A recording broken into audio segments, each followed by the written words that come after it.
शुआएं कैसे कैंसर के सेल को किल करती हैं? रेडिएशन ताकतवर शुआएं कैंसर के डीएनए को हिट करती हैं और उससे वो डिवाइड नहीं हो सकता, रिप्रोड्यूस नहीं कर पाता। और कैंसर की ये खासियत होती है कैंसर सेल्स की कि वो बेकाबू बढ़ोतरी करते हैं। जब उनके डीएनए पे ये शुआएं पड़ती हैं तो उनके डीएनए को डैमेज करती हैं और उससे वो रिप्रोड्यूस नहीं कर पाते, डिवाइड नहीं हो पाते और अल्टीमेटली उनकी डेथ हो जाती है।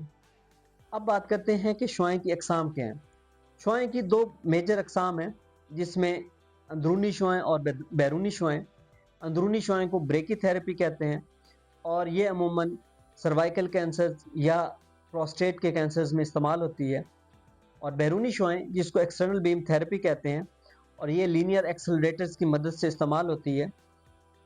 इसकी अकसाम में 3D-CRT, IMRT और SRS में गैमा नाइफ या साइबर नाइफ, ये दोनों भी रेडियोथेरेपी की किस्में हैं। फ़र्क सिर्फ ये है कि इसमें ज़्यादा डोज की रेडिएशन थेरेपी इस्तेमाल होती है। अब बात करते हैं